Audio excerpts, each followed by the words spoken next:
Et salut les poudres! Alors aujourd'hui, petite vidéo un peu spéciale, ça va être sur une decklist de Rush Duel. Alors peut-être que certains d'entre vous ne connaissent même pas, c'est une nouvelle sorte de duel, c'est un peu du rétro, rapide, en vrai c'est rigolo. Du coup, dans un premier temps, je vous montre une decklist d'un deck insecte. J'ai fait plein de decks, mais ça me semblait plus facile de commencer par celui-là. Et pour que ceux qui ne connaissent pas du tout puissent voir à quoi ça ressemble, après je vous mets un duel. Donc c'était un duel que j'ai fait contre un ami qui jouait Galaxy. Allez, on va voir ça tout de suite. Alors, pour les monstres rush, je vais vous faire grâce de mon super accent anglais. Donc vous aurez le nom à gauche. Et à la rigueur, je retrouve des petits noms. Alors on va jouer 2 Kamakiri volants. Monstres normaux, on n'a pas spécialement d'impact avec les monstres normaux. Même si on a une carte qui joue avec. C'est juste parce que dans le rush, les monstres normaux sont les monstres qui ont la plus grosse attaque ou défense. Donc 2 monstres à 1005. Voilà. Ensuite, le deck va jouer sur le fait de faire des monstres d'adversaires des monstres insectes. Donc on va jouer en x3 le super king de Dinadorcus, là. Lui, le coup, c'est de mélanger 3 monstres de notre cimetière dans le deck pour détruire un monstre face recto insecte de niveau 5 ou 8 sur le terrain de l'adversaire. Voilà, donc on va les transformer en insectes. Ne vous inquiétez pas, on n'espère pas, on ne prie pas jouer uniquement contre des decks insectes en face. Et ça fait qu'après on peut attaquer qu'avec des monstres insectes. Ça, on s'en fout. On va jouer en x2 d'Igra. Il n'y a pas de coup, lui on envoie simplement les 2 cartes du dessus de nos decks au cimetière. Et ensuite, si jamais il y a un monstre insecte parmi les cartes envoyées, cette carte gagne une attaque égale au nombre de monstres envoyés au cimetière par cet effet x 400 jusqu'à la end phase. Enfin, donc potentiellement il gagne 800. On va jouer la légende et le démon de la vanité. Tout simplement parce que nous on se paie pas. Et que ça fait qu'aucun joueur ne peut se payer de monstres. Voilà, c'est pas sympa. On va jouer lui en x1 d'insecte Matides. On doit envoyer la carte du dessus de nos decks au cimetière pour qu'un monstre face recto insecte sur le terrain de l'adversaire perde 800 d'attaque défense jusqu'à la fin du tour. Voilà. Donc ça c'est nos gros monstres. On va jouer la mécamante bio. Pour ça on va mélanger un monstre insecte depuis notre cimetière dans le deck. Et pour qu'un monstre face recto sur le terrain de l'adversaire perde 300 d'attaque jusqu'à la fin du tour.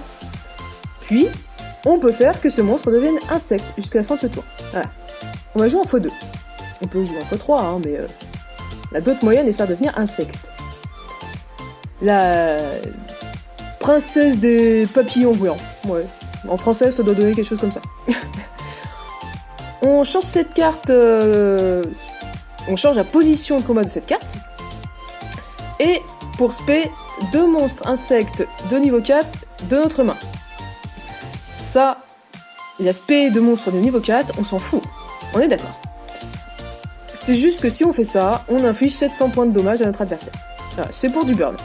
Potentiellement, moi c'est juste que j'aime bien faire un petit peu de burn. Potentiellement, on remplace une des princesses par un des mécamanticiens. Voilà. On va jouer la chenille. Lui, on envoie un insecte de notre main au cimetière pour piocher une carte. Voilà. Carte de pioche, on va faire en x3, c'est classique, c'est toujours utile. Un papillon, ce sera juste papillon, ouais. On change cette carte de la position d'attaque à la position de défense face recto pour qu'un monstre face recto sur le terrain de l'adversaire devienne insecte ce tour. Et ensuite, si jamais on a un autre monstre en position de défense sur le terrain, on peut piocher une carte. Ça peut comboter très bien. Je ferai une petite vidéo d'un duel contre un autre. Quand on n'oublie pas de faire dans le bon ordre, ça peut être sympathique. Donc en x3. On va jouer l'Empiris en x3 également. Si notre adversaire a 2 monstres ou plus sur son terrain, on envoie cette carte face recto de notre terrain et un monstre de notre main au cimetière. Et ça nous permet de prendre le contrôle d'un monstre sur le terrain de l'adversaire qui est niveau 5 à 8, avec le même type que le monstre envoyé de notre main au cimetière, par cet effet. Donc, on va prendre un monstre de type insecte. À moins que on ait envoyé le démon, et là on peut prendre un démon. Dans la théorie, on les a transformés en insectes, et on lui pique son contrôle. Et ça fait plaisir. Eh oui. Et à vie, hein, on lui prend le contrôle. Hein, ouais. En x1, on va faire le papillon polygon. Si jamais on a 3 monstres insectes ou plus dans le cimetière, on envoie la carte du dessus de notre deck au cimetière. Et ça fait que ce tour, un monstre face recto de niveau 8 ou moins insecte sur notre terrain gagne 200 d'attaque et peut faire jusqu'à 2 attaques sur des monstres. Bon, c'est pas l'effet prodigieux. Donc on joue qu'en x1. Et il nous faut des insectes à un moment. On va jouer aussi la petite larve de papillon. Si on a un autre monstre insecte sur notre terrain, on envoie les 2 cartes du dessus de nos decks au cimetière. Et un monstre face recto sur le terrain de l'adversaire devient insecte ce tour. Lui il est pas mal également. Hein. Alors des cartes magie. Rampage, insecte. Ouais. J'essaie de trouver une traduction en français mais ça m'est pas venu. Donc on va simplement mélanger 2 monstres de notre cimetière dans le deck. Ce tour, tous les monstres face recto de type insecte sur le terrain gagnent 300 d'attaque. Et ensuite, si notre adversaire a un monstre insecte sur son terrain, on peut détruire un monstre sur le terrain adversaire de niveau 8 ou moins. Eh, c'est pas mal, c'est pas mal. Alors le problème c'est que ça nous fait mélanger les monstres dans le cimetière dans le deck. Mais ça c'est souvent, hein, en fait en rush duel, le cimetière c'est notre base de jeu. Hein. Donc c'est pour ça qu'il faut des cartes pour envoyer des cartes au cimetière. C'est pas comme Yu-Gi-Oh classique.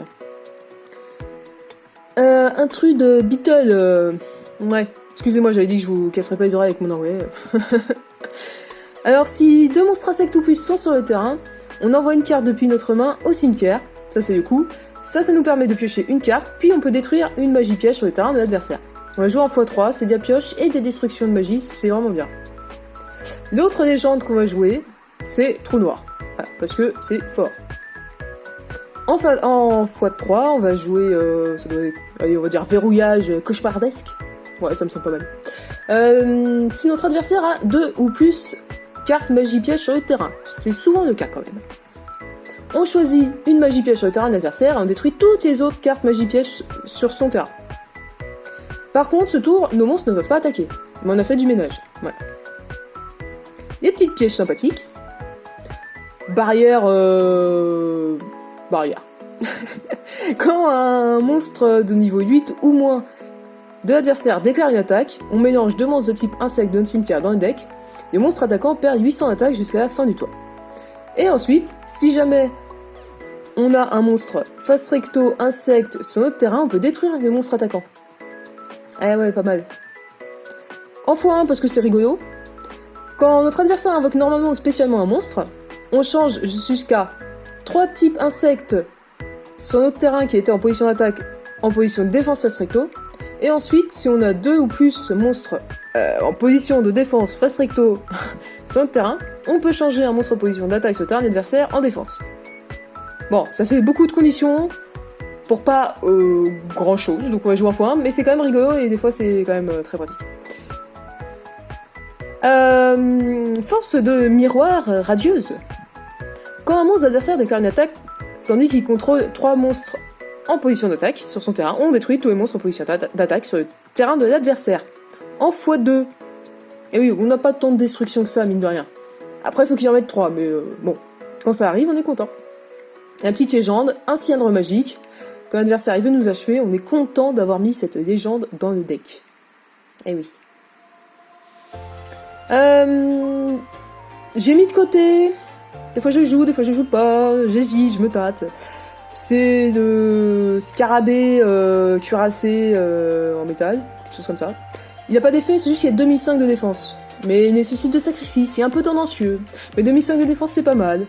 Voilà, donc des fois c'est bien. Mais souvent c'est pas terrible. Donc voilà, à vous de voir.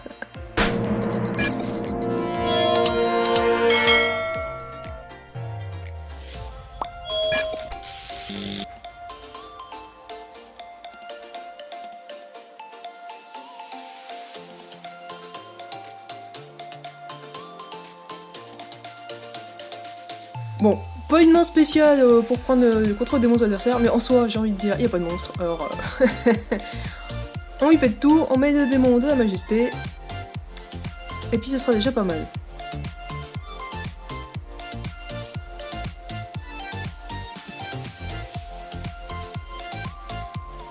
Avec Galaxy, ça pique ça. Voilà, il n'y a même pas besoin de spé, c'est triste. Bon.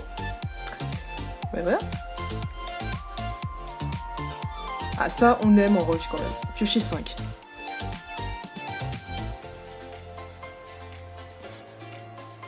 On va commencer par elle, juste pour burn. Parce que on sait jamais. On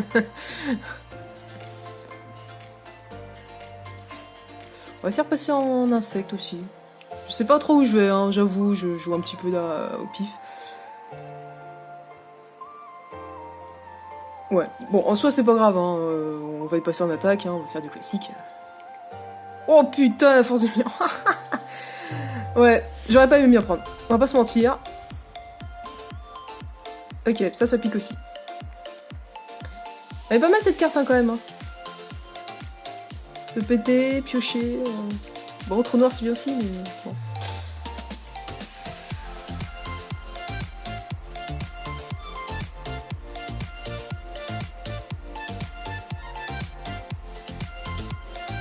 Ah, il y a une petite fusion dans le deck Galaxy qui joue avec trou noir, ça m'arrangerait qu'il la fasse pas. Ah ça, c'est bien ça. Je vais poser toutes mes crottes, comme ça je vais pouvoir jouer avec ça. Puis bon, c'est pas comme s'il y avait grand chose, hein, autant lui faire des points de vie, on sait jamais.